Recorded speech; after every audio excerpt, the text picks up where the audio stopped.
Hey, welcome to the 600 Pound Down podcast. I'm Coach Justin along with Coach George. We have some great interview scheduled for you today, great guests for you today.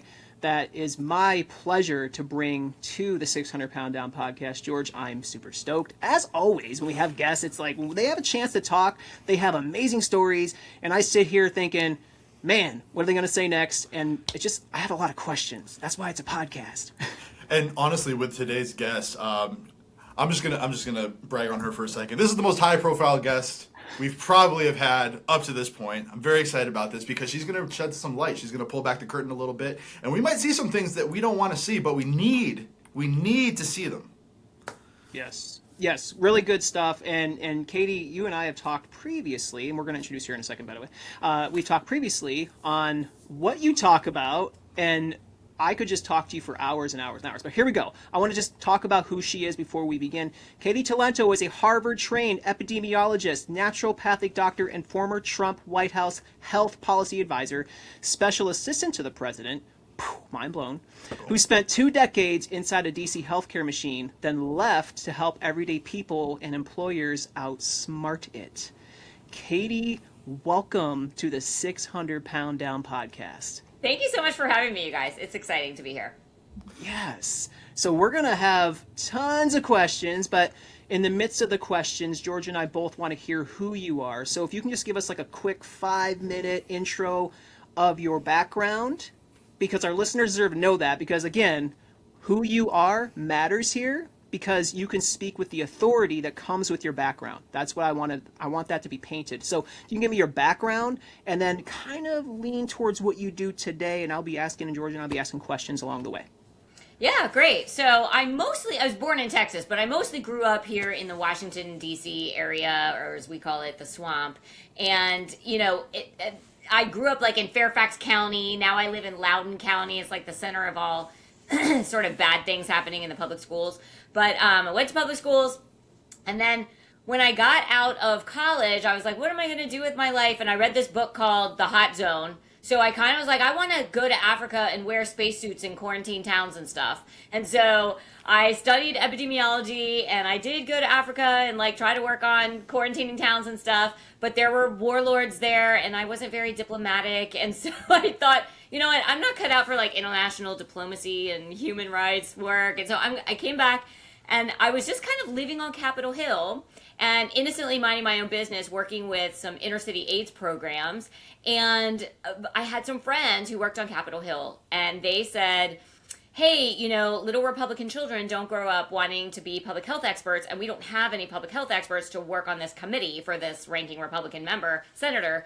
So I kind of got drafted into this sort of mid-level job on Capitol Hill where I oversaw the Public Health Service Act, which is NIH and CDC and public health and disease programs. And the very first bill I ever killed, which was my job to basically kill bills, the very first bill I ever killed was an obesity bill, a childhood obesity bill. And I thought, why are we spending all this money on childhood obesity? I was so stupid. I didn't know anything. Anyway, so, my God, you can blame me for a lot of problems in healthcare.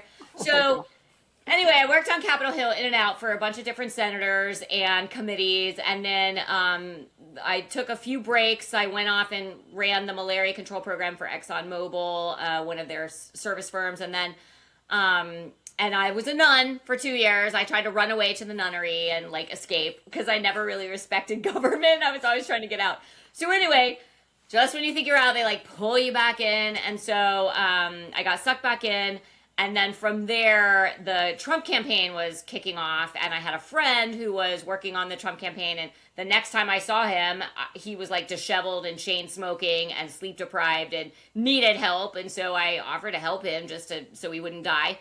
And that's basically how I ended up in the Trump campaign and Trump Tower in 2016, and then into the transition team and into the White House, where I was in charge of health policy and values issues like pro-life issues, gender issues, religious liberty, but mostly healthcare. And I worked a lot on price transparency and opioid initiatives and health record interoperability and portability, Medicare, Medicaid, ACA, the doomed and failed repeal and replace effort, which I learned a lot from.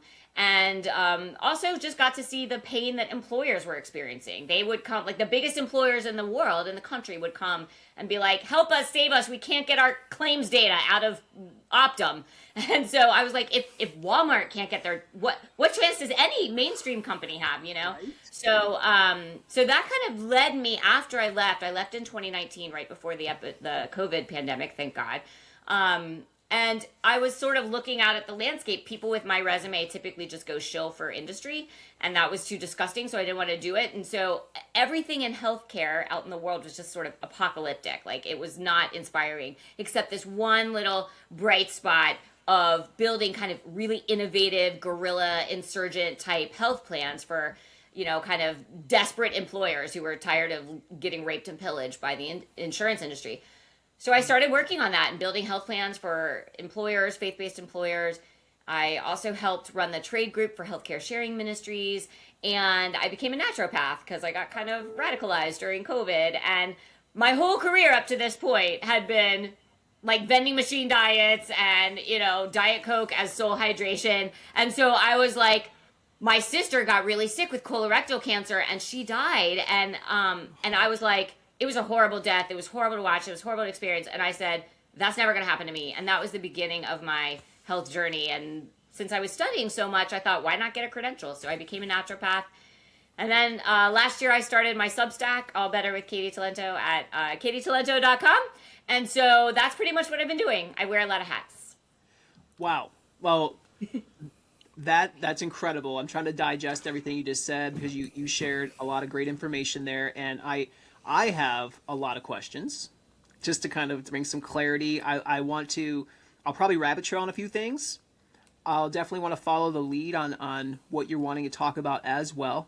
But coming from reading some of your Substack articles, very informative, and very well written. Did a great job educating people and individuals on the healthcare system and how people can finally understand how to handle like medical bills and big hospitals and things like that when people are struggling with this, because insurance is a crazy price for a premium anymore. Mm-hmm.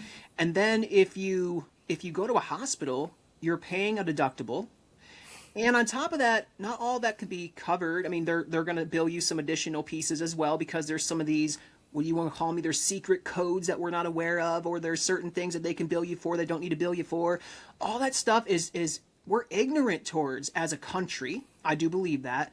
And you're the professional who can say, whoa, hold the phone. You need to understand. You need to understand how to talk to these people, how to negotiate with these people, and how to take authority of your own health. I think I see that within you here. So you can touch on that a little bit just to kind of segue into kind of this sick care, we would call it, or health care of America?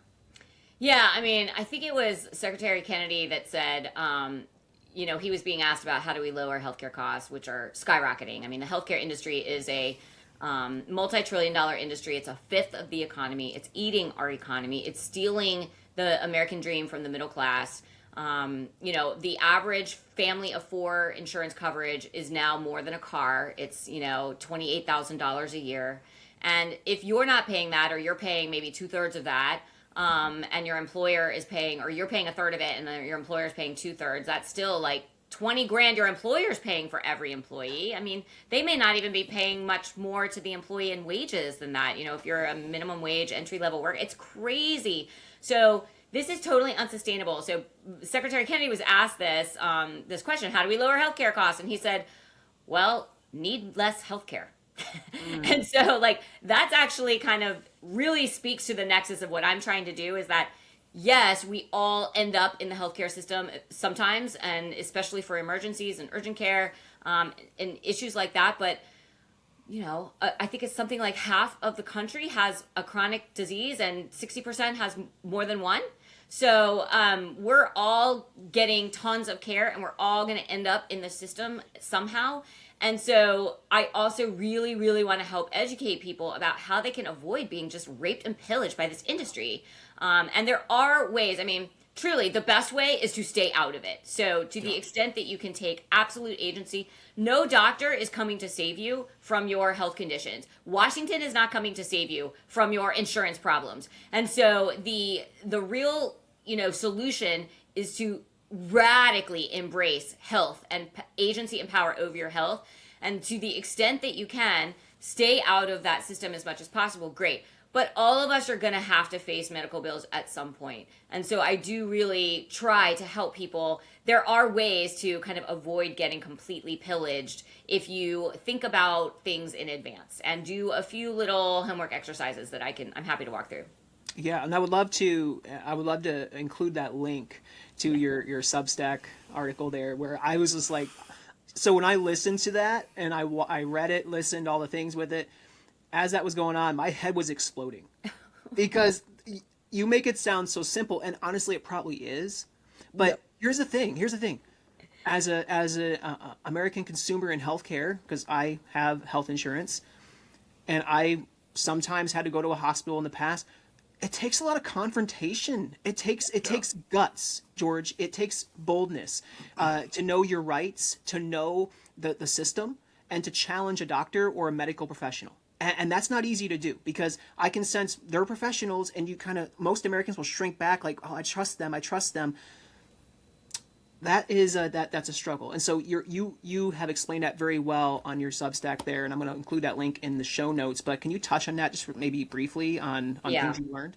Yeah, I mean, what you're describing is the white coat religious cult, where these doctors are like high priests in this religious cult, and they expect absolute submission and obedience. And everything that we do, starting from like prenatal visits to pediatric wellness visits to the sports physicals you have to get before you can play sports, all the way up through, that's all conditioning us in submission. And, we darn well better submit to their authority. And when we don't, I mean, they went to school in part because they want to help people, but also because they really want to be respected. And I know, because like I'm kind of in that, like I've done it, I've been there. And so I think we all have a little bit of that ego in us. And, they've been told their whole lives that like they're the height of authority on health. They get 5 minutes of nutrition. They get 5 minutes of epidemiology. Pause there for a second. I'm so sorry. I want you to clarify what you just said there. What did they get? They get like maybe 5 hours, maybe 1 hour of nutrition information in medical school. They get usually 1 quarter or maybe 1 semester in epidemiology and biostatistics, meaning how to read and interpret the medical literature, which is largely funded by pharma.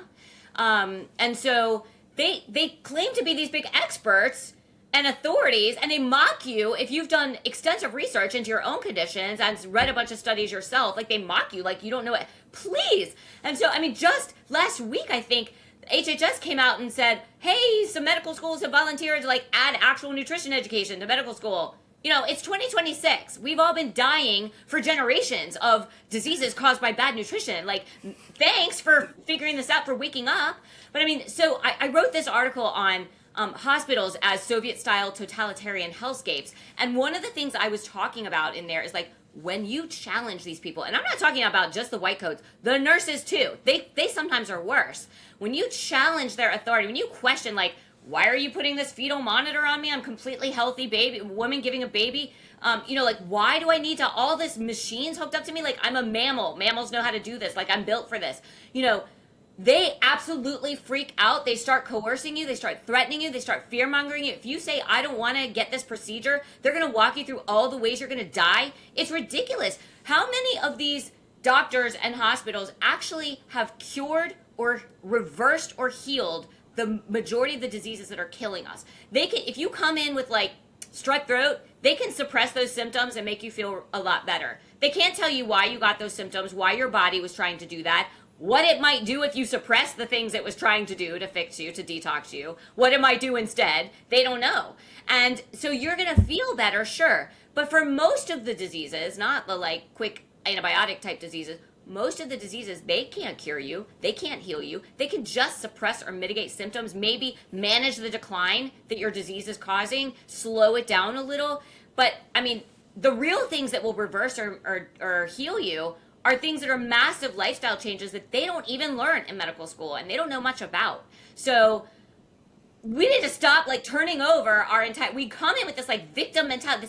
They infantilize us as patients. We come in and they're like, "Oh, please treat us like, please, master, tell me how I should be saved. Save me, save me." No one's gonna save you. That doctor is not gonna save you. He's just gonna spit out whatever he was taught. He's got tools, and those tools are useful. Drugs and surgery, they can be useful in certain situations, but they're not the end of the toolkit. Oh, I love that last sentence, George. Oh, Okay, yeah. So here's what I wanna ask you, Katie. So big lifestyle changes, right? Justin and I, we went through massive lifestyle changes. You have gone through massive lifestyle changes.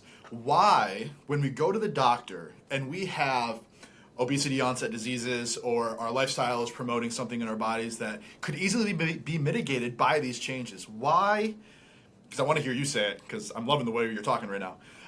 Why are we not talking about lifestyle changes? Maybe is it a cultural thing with like the body positivity movement and how that just went off the rails? Is it? Tell me why we are not talking about lifestyle, long-term lifestyle changes, and we're just popping pills. So let's do a little history.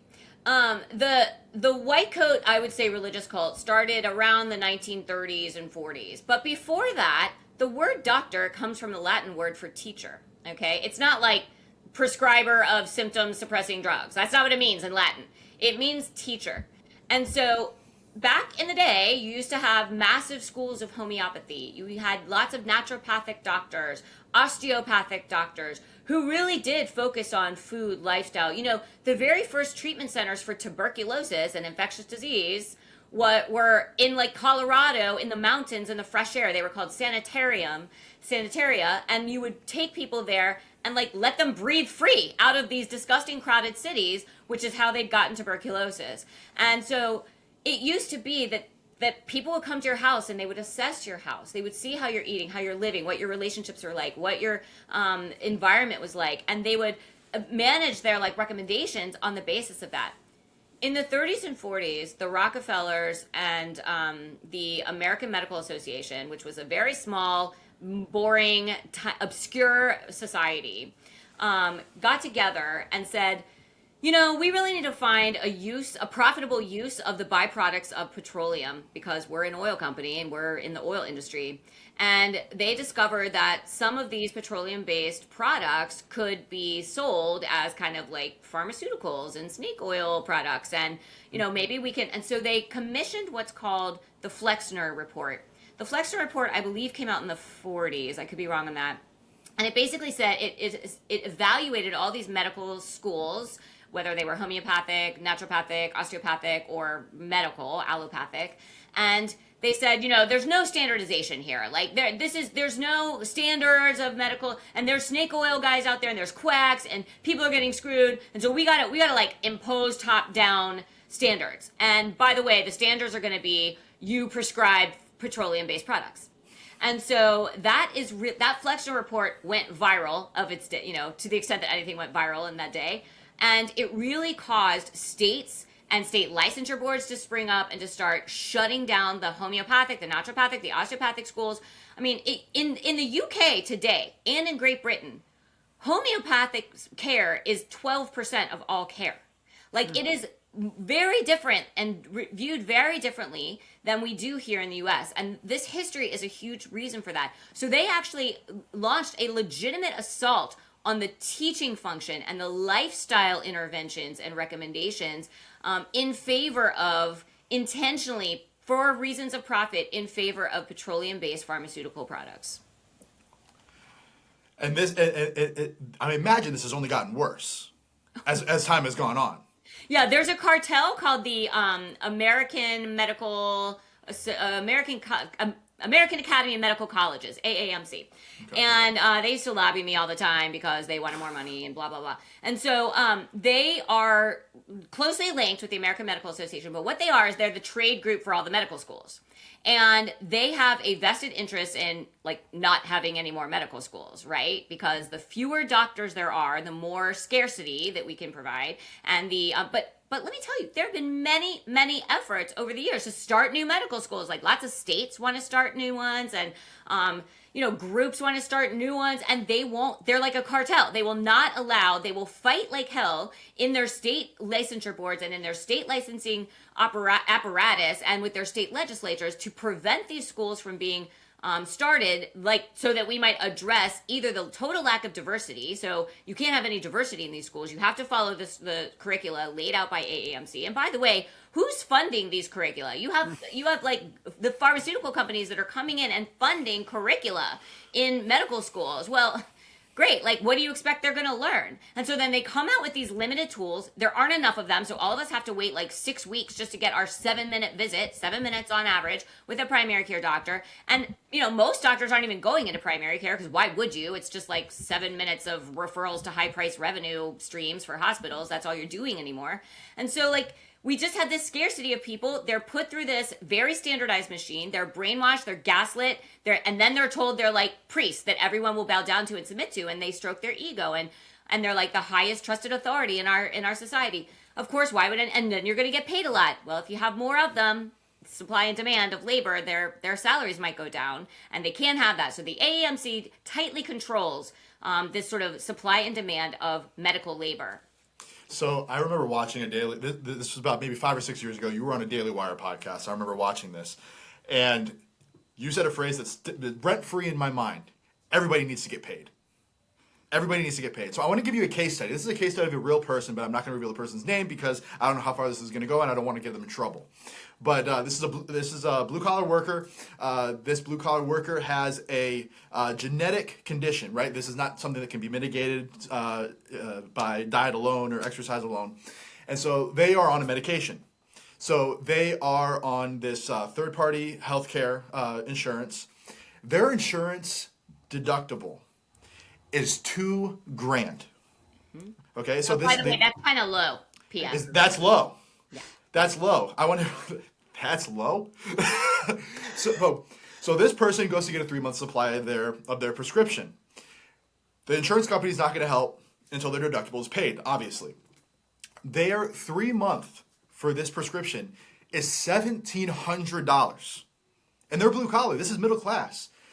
They're not affording this. The pharmacist goes rogue, okay, and slips them a website. You need to go to this website right now. GoodRx.com. Go to manufacturer's coupon. Perfect. Manufacturer's coupon. This person for 20 minutes goes to this manufacturer's coupon, gets everything set up. By the way, massive hoops. Nonetheless, gets it figured out. Now their 3-month copay is $10. How does that work? Oh, let me tell you how it works. So now the reason why the pharmaceutical industries are pushing out those programs is because they want to make sure there's no barrier to buying the drug on the part of the patient, okay? Because who's paying for the majority of that drug? That patient thinks it's $1,700 for them for 3 months, right? But it's $1,700 for 3 months, world without end, forever for their employer, okay? So the pharmaceutical company knows that. So they know if they can get that patient through those initial cost sharing obligations, they have a customer for life because the customer isn't paying those costs anymore after that. So it is totally in their interest to pay that deductible for that patient so that they can saddle that patient's employer with the real cost of that drug for the rest of time. Because this person would be the first one to tell you, like, they don't blame their employer, they don't blame their anybody. It's the companies. Everyone needs to get paid, and so I appreciate your clarity, because I think for a lot of people that I know that work in the spheres that I work in, like these are questions that they have. How in the world? Like, how much does it cost to actually make medication? Well, it depends, and if you had the pharma companies here, they would say, well, how much it costs to make this medication has to take into the successful medication that got throughout the 10 years of clinical trials that we had to spend billions on. Why a clinical trial costs billions, I don't really know. But they'd say, in order to pay, just to pay for that is one thing. But we also have to pay for the 20 drugs that didn't work, that we tried and we did clinical trials for and they didn't work. And for the Amazon, explorers who were scraping bark off trees to see if that might work to solve this disease. Whatever. That's what they claim. The real truth is, and maybe that used to be true, there were people scraping bark off trees. I don't know. Actually, I think they were just scraping like petroleum byproducts off of, diesel engines. But anyway, now they don't actually incur that risk anymore. They're letting venture capital and startups incur that risk, and then once that a product gets to in a small biotech startup company that's funded by venture capital, once that product passes a few hoops and looks really promising, then the big pharma companies come in and buy up that company. So they're no longer even buying that risk. Now they would argue, well, the risk is built into the sale price of that small biotech that we just bought. But they're only buying the successful product. So they're not paying anymore really for the failed products. And someone else is taking that risk. The venture capitalists were taking it. And so, your point is well taken. Now, some people will ask me, like, having been lobbied by every swampian interest in the healthcare swamp, like, which one is the biggest Bond villain? And often people think it's the pharmaceutical manufacturers. I actually don't think they're the biggest Bond villains. They're definitely sort of a, sub-demon Bond villain, but, like, they're not the worst. The worst actually are the PBMs and the fake charity hospitals. But the PBMs are the middlemen that actually, like, come in between you and your employer, and they used to offer this like really interesting value prop, like, hey, nice like population you got there, it's only 300 people, you can't get the best volume discounts out of pharmaceutical manufacturers on your health plan that we can if we like bundle together a bunch of employers. So pay us as a middleman and we'll go get volume discounts from Merck for you, okay? And that seems reasonable, I guess, whatever. But they take the volume discounts they get and they pocket anywhere between like 50% to 100% of that discount in their own pocket. And this is called rebates, but it's actually just kickback. So they're like, then they go to the drug manufacturer and they say, nice drug you got there. Be a shame if it wasn't on anyone's drug formulary and you couldn't get it to any patient. So pay me a giant kickback and then I'll make sure it gets on Blue Cross's formulary, or I'll make sure that, ABC Widget Company makes it available to their employees. And so PBMs, there's really big three. They control 80% of the market. Most people haven't ever heard of them, but they're Express Scripts, CVS Caremark, and Optum Rx. And you can look for one of those logos on your little health card, and it means that your employer and you are getting raped and pillaged every time you go to a pharmacy. They're holding us hostage. They are. That's crazy. There are ways out. There are ways out. There are a few small, transparent, honest PBMs out there that are doing it the right way, and those are the kind we put on our health plans. And when we do, these guys say, oh, we're getting you all these massive savings from Merck and AbbVie and Abbott and whatever, don't you worry. Okay, I can't possibly unwind all the ways that they have these illegal contract provisions, and even if I could like look at their contracts and identify all the scams, they won't change their contract for me. They don't need my business, right? And so all you can do is just fire them. And when we fire them and we put on like a transparent PBM, that company saves like 40, 30% on drugs in the first year. Wow.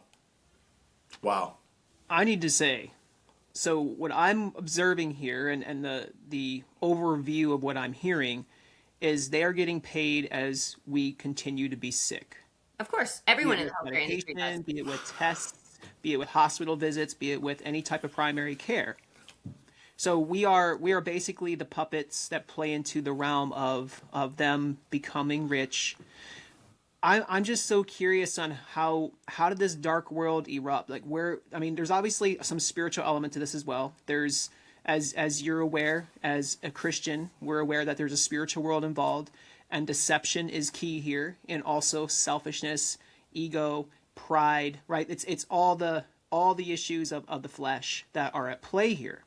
So why do we allow this? Like I guess I don't grasp how until I met you or heard about you or heard what you were talking about, I had no idea.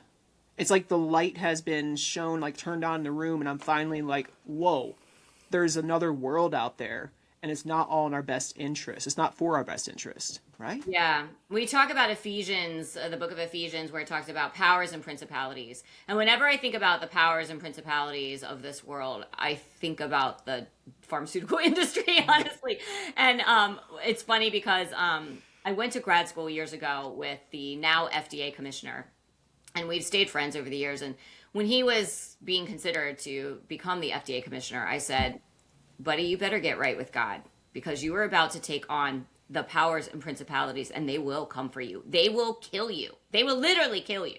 So there was a colleague I had in the Trump administration. He used to work in the PBM industry. The president, you might recall at the time, and still now today, was very intent on lowering drug prices. And we were searching around trying to figure out a way to do that.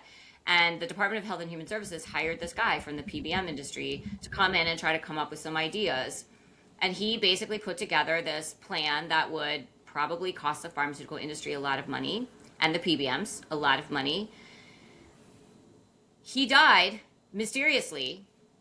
He fell off a balcony in DC, and nobody really ever talked about it again. Like, we were all, what? I mean, he was happy, he had a family and little kids, and I mean, we were all kind of miserable and putting forks in our eyes all the time, because that's like White House service. But like, we were stressed and it was hard, but we were having fun doing what we loved, you know. And like, he wasn't miserable, and nobody can explain how he died. It was ruled a suicide.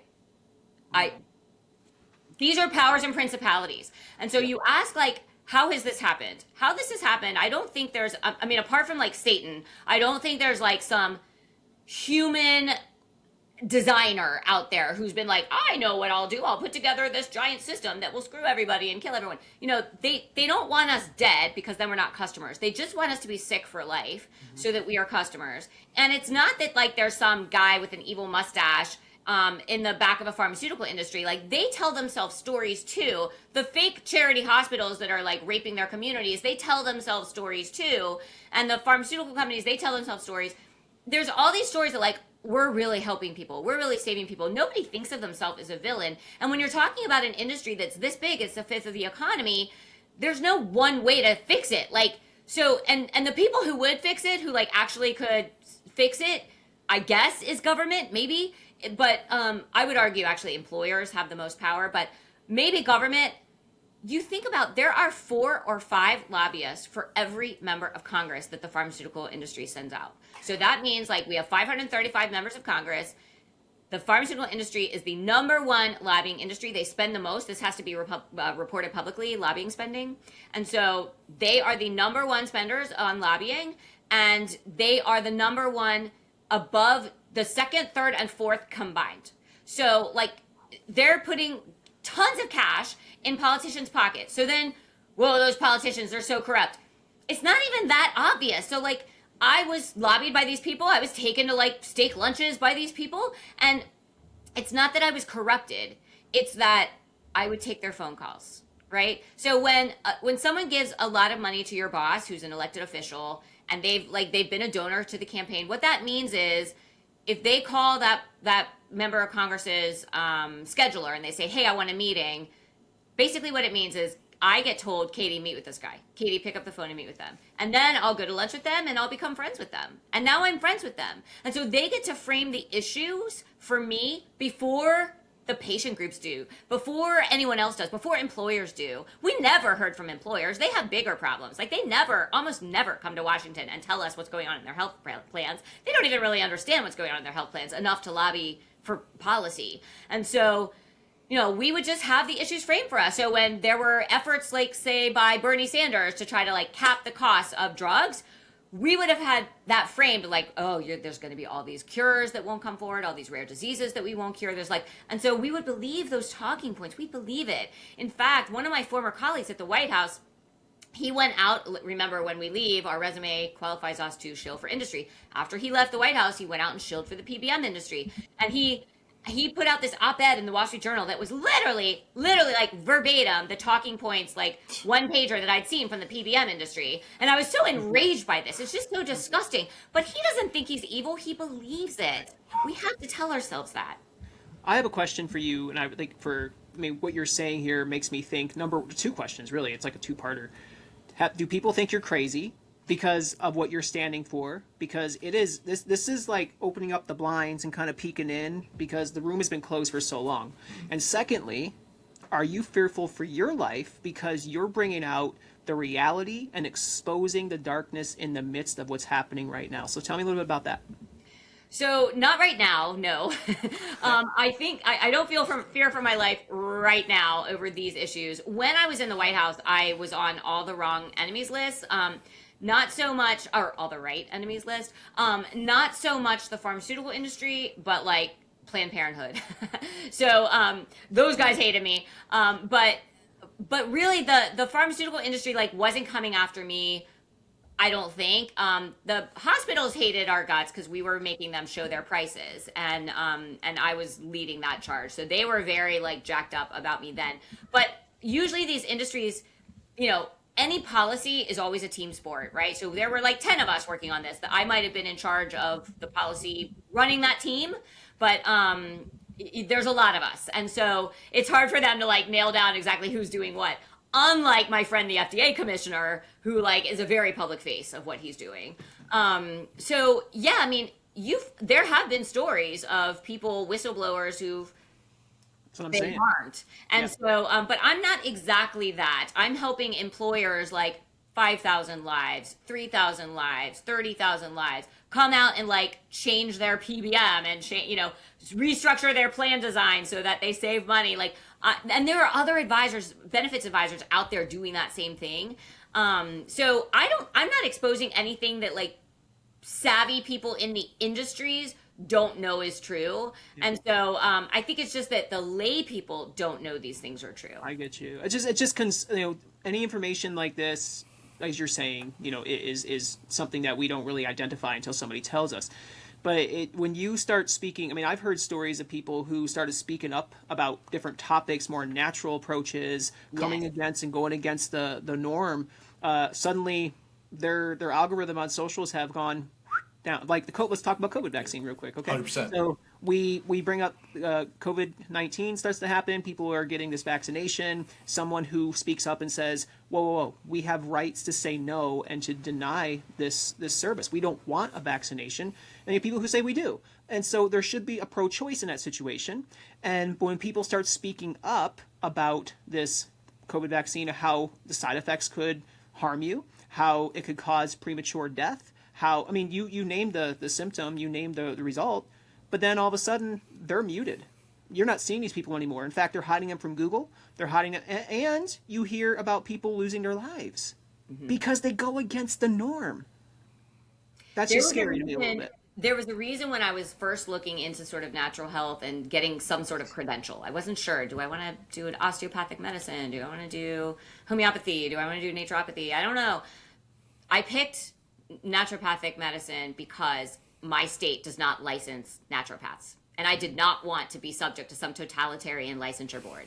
Wow. And so because I was right in the middle of all that, right? And I'm like, no thank you. But you're right, like I don't get called crazy for saying the things about the healthcare industry. I get called crazy for like saying, hey, maybe you can heal your disease with food, right? Like, so that's where people like, this tiny little pill I'm going to prescribe you is somehow more powerful than like the 10 pounds of food that you take and beverage that you take in every day. Hold on. Don't talk about my donut. Don't talk about my donut. Listen. No, you pry that donut from my cold, dead hands. Yes, sir. So technically, if I have 5 Timbits, that counts as only one donut, right? There's only one. Exactly. Is that it? Yeah, man. So Katie, I want to talk to you. This is a great transition point. I'm just going to call the transition point out. I want to talk about you a little bit. It is no secret that the president likes his Diet Coke. He loves his Diet Coke. So I kind of want to talk about you a little bit because you were when you were working in the Senate. I want to hear a little bit about your story.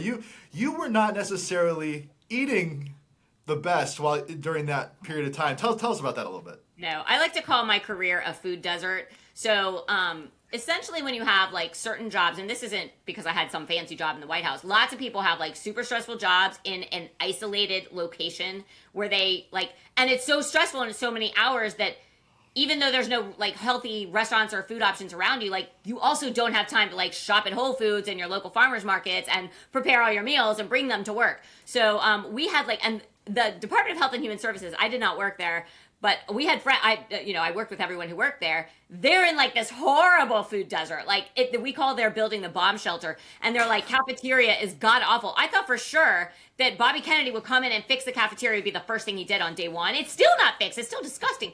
And so like, but the White House has this wonderful little like restaurant run by the Navy called the White House Navy Mess, and it's like basically the restaurant itself is very good. You can get steaks and good food there, but like that's fancy. You don't have time for that most days. And so you go to the takeout window where we have like Death Box and Death Box Junior. We used to call them like burgers, chicken tenders, or burgers and fries, and chicken tenders and fries.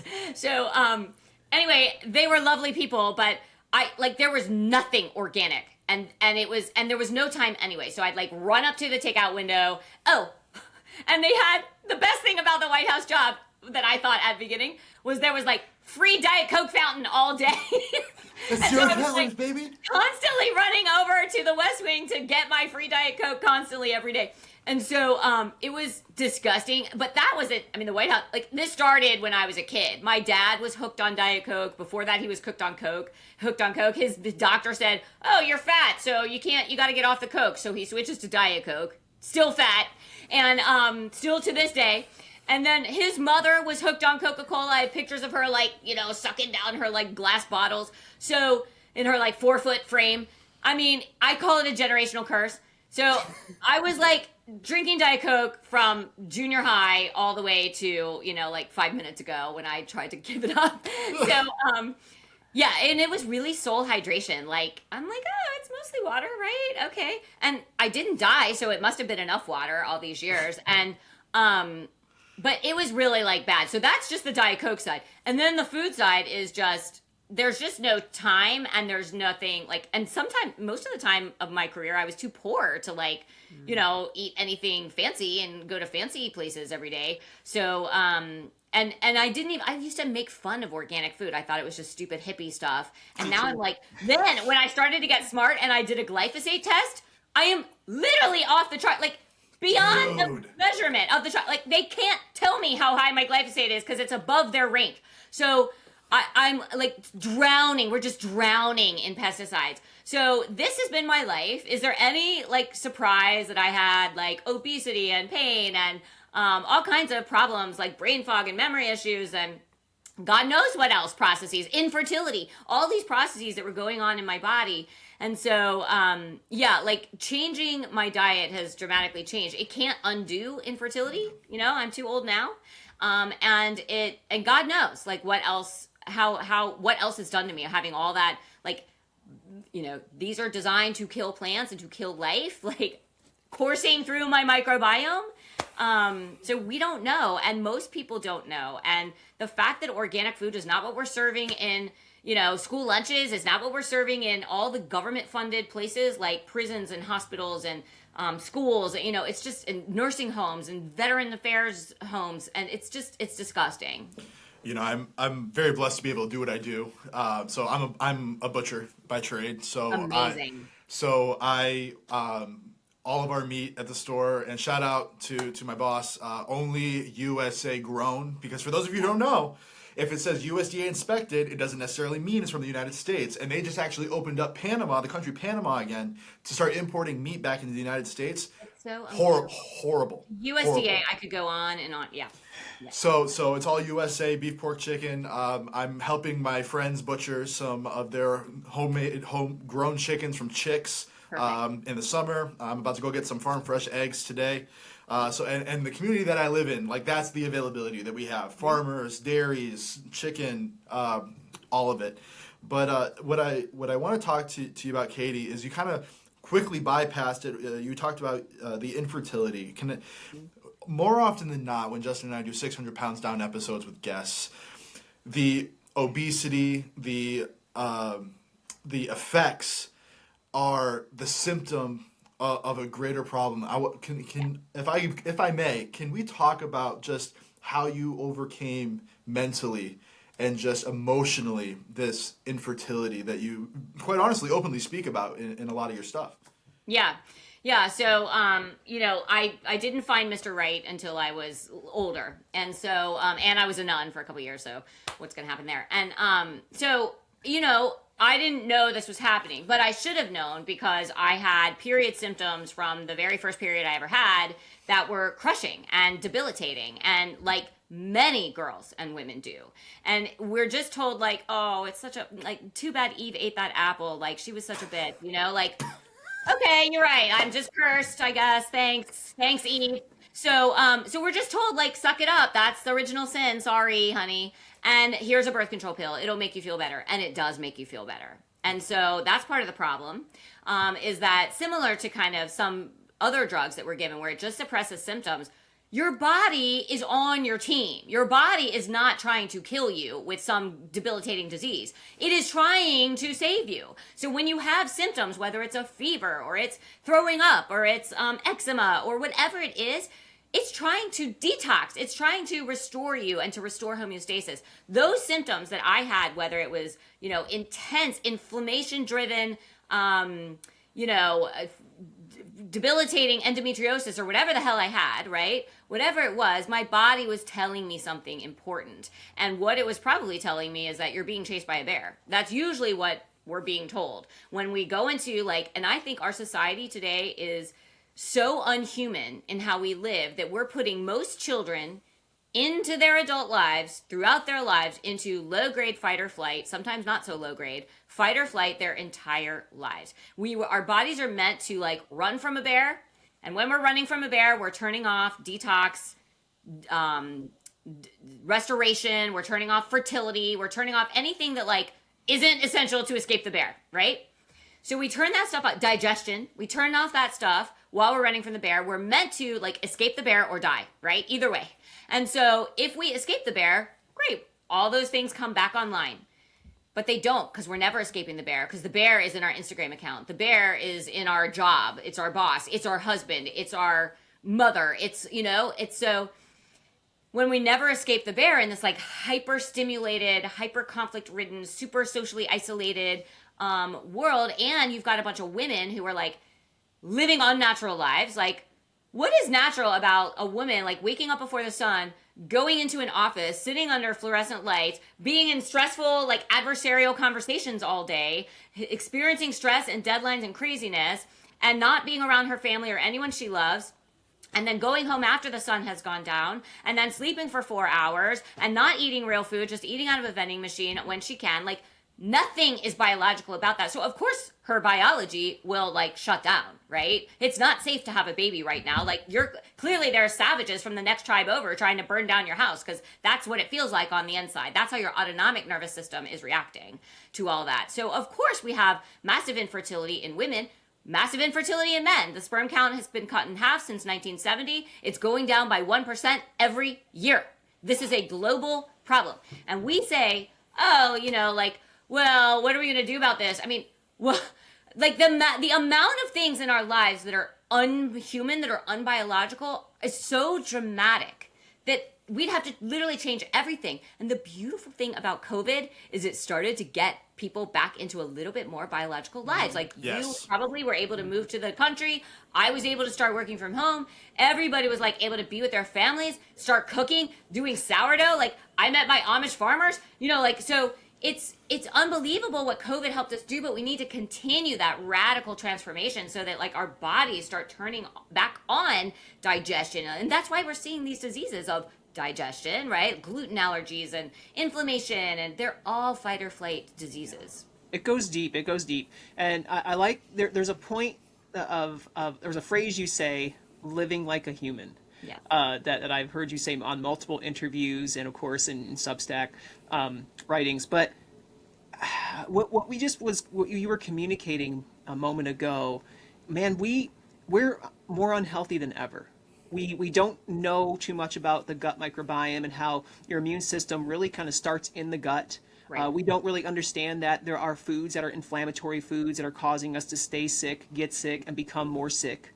We're not taking care of, we're not even moving our bodies. Like you were just stating, you're sitting in a office cubicle and you're just on and emotionally drained because you've got a customer yelling at you on the phone. You're multitasking. You're so stressed out already. And then you got to think about going home, being a wife or a husband. Then you got to go home and do something with the kids. And then you got to do it all. You want to have intimacy with your husband or wife. You got to be on point for all that stuff. Like all these things like add up, and we become dehumanized. I really believe, because and it's just like you're working as a slave just to make ends meet for your family, and you're losing out on your family. Oh, but you have retirement to look forward to, right? So tell us more about living like a human, and what does that look like for someone who might be in that rock bottom position or kind of trying to balance life a little bit. Yeah, I mean, when I was given birth control as a teenager, nobody said, like, hey, what if you started working on your sleep or your food or your friends or your social or your spiritual life?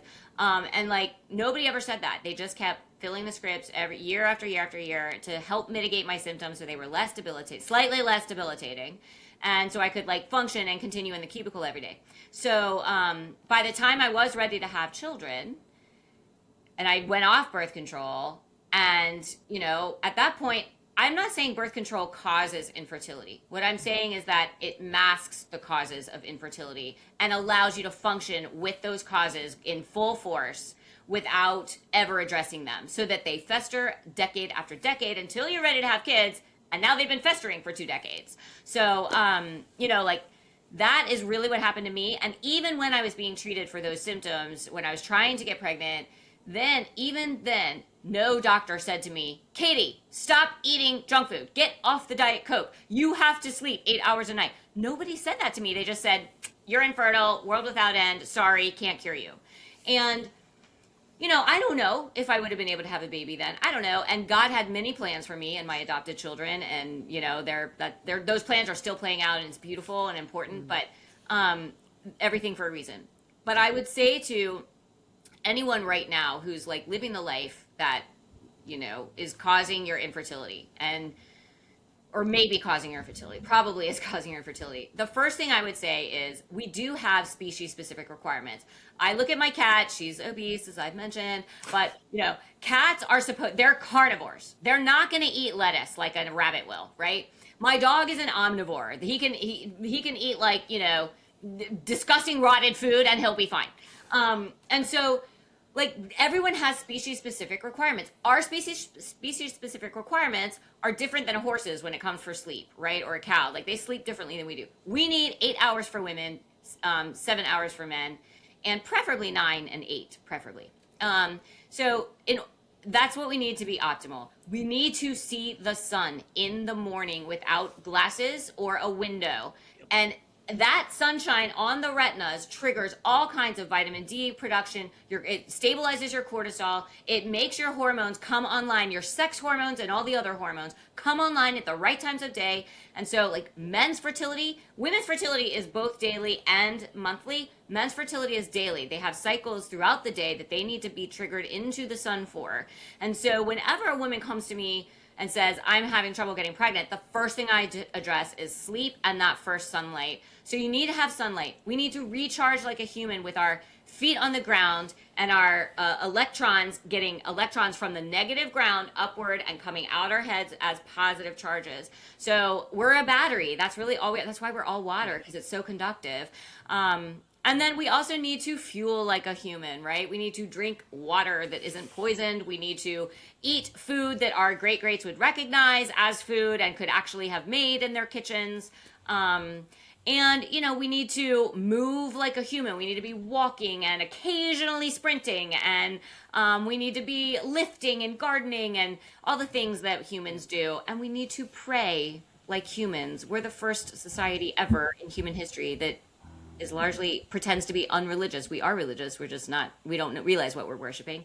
And we need to relate like humans, right? We need to have tribes. We're pack animals. We're tribal creatures, and we run in packs like wolves. And friends don't count. And, your Facebook friends and the followers on Instagram, that's not a relationship. So we need real connection. There's something that happens in person between pheromones. There's a reason why women's menstrual cycles sync up when they live together, right? And yet we're looked at as crazy when we talk about like these pheromones and like the need for in-person connection during COVID, like this. So we're really losing something powerful. Really? Because women's menstrual cycles sync up. There is communication between bodies that is important. Yep. Wow. Yeah, that you just said a lot of things that I think really people, I mean, if you hear this podcast right now, those are some steps you can take right now and they're to free. Really start thriving. And exactly, they're free, and you talk about them openly. We talk about these things openly. It doesn't cost a dime. In fact, you can get sunlight. You step outside. You're not paying tax for the air yet. You're able to get outside and do your thing. You can breathe. I mean, grounding, like you just talked about, feet to the ground, barefoot best. Get out there and let the electrons from the earth hit you. Man, George and we've been talking about that. I even believe getting a probiotic or eating rich probiotic, prebiotic, and postbiotic foods is essential for health as well, and plays a big part in hormone balance, infertility, and different variations of health as well in that. So you said a ton there. Now, for time's sake, we have about 5 minutes here. I do want to ensure that you have some closing remarks about something you want to share. Maybe it's a challenge to somebody. Maybe it's, and please plug your material, where they can find you, and all the things that go with that. We'll also put that in the show notes, everyone. So please, this is a gem for y'all listening in. Katie is somebody that you want to follow and get to know, because she will give you the absolute truth, and she's bold and passionate about it. So Katie, if you can take a moment, summarize what you discussed already, and of course, maybe an ending statement, and then of course your tags and follows. Yeah, thank you so much. So, I mean, I really do feel like we're really struggling in our healthcare plans, our coverage plans, whether they're sick care plans, really, to incorporate what actually drives health into those. We're paying gajillions, trillions of dollars every year to just take care of sickness, and we're not really curing it at all. And so the real question is, what does drive human health? And if we don't look to our biology as designed by God, then we're gonna miss out. And we have to take a look back at, like, okay, when we look at rats, what is their natural habitat? What is their natural cycle, right? To figure out, like, what is their natural food? How do they reproduce? How do they optimize their health? We don't ever do that with humans. And we need to really be thinking about, like, what were we designed to live like? How do we live like humans? And I do write about that in my Substack, but I also write about just all the systems that control our health, whether it's in the insurance system, the hospital system, the pharmaceutical industry. But I really try to get at tying all these things together, because they are all tied together. How we live as humans. When we think this industry is going to save us, it's not. Only you are going to save yourself. Nobody cares about your health more than you. And nobody knows the minute, nuanced changes inside your body more than you. So no one is a greater authority than you are. And if you think about this, we're created in the image of God. In the book of John, it says, in the beginning was the Word was with God, the Word was God. Through the Word, all things came into being, yeah? Amen. So if we're made in the image of this logos, which is the Greek word for the word, and it means more than the word, it means intellect, it means mind. Through the mind of Christ, we all were created. If we're made in the image of a mind that can create, how powerful is our mind? And our mind is the most powerful impact on the creation of our bodies and our matter. And so really, everything about health starts when you take authority, when you realize no one is a greater authority than you are, and not let anyone talk down to you about that. And that really is what my Substack, KatieTalento.com, is about. And that's Katie with a Y, KatieTalento.com. It's about how to take authority and hack all these systems that control your health so that you become the master of your health destiny. Wow. If you would have caught me 5 years ago and someone would have floated this podcast episode my way, I probably would have dismissed a lot of what you said. But here's the thing. It's true. It's true. So for all of you listening and you're kind of unsure about what we all talked about today, let me assure you, 600 pounds down is not that fringe out there. This is hitting all levels, all levels and all people. So apologize to your conspiracy theory friends. So I'll be the first. Mom, I'm sorry. You were right. But seriously, guys, this is not something that's fringe anymore. And Katie, I think you said it best. I think COVID really opened up our eyes. I think we are starting to see things more clearly. And I'm super encouraged about what I'm seeing in the direction that I see a lot of my friends and family are taking in regards to everything we talked about today. Yeah, same. I think it was a massive silver lining. Very good. Well, awesome. Well, guys, Katie Talento, you definitely have to check out the Substack. You have to check out her social media. And of course, this episode, you want to share it with friends because it will impact them in such positive ways. What an honor to have you on the show today, Katie. We're so thankful for you and your message. And you chose to spend time with us and our audience. We are very grateful for that. And we appreciate you. So thanks for joining us today. Thank you both very much. Our pleasure. All right, guys, we'll catch you next time on George, what's it called? 600 Pounds Down podcast. See y'all.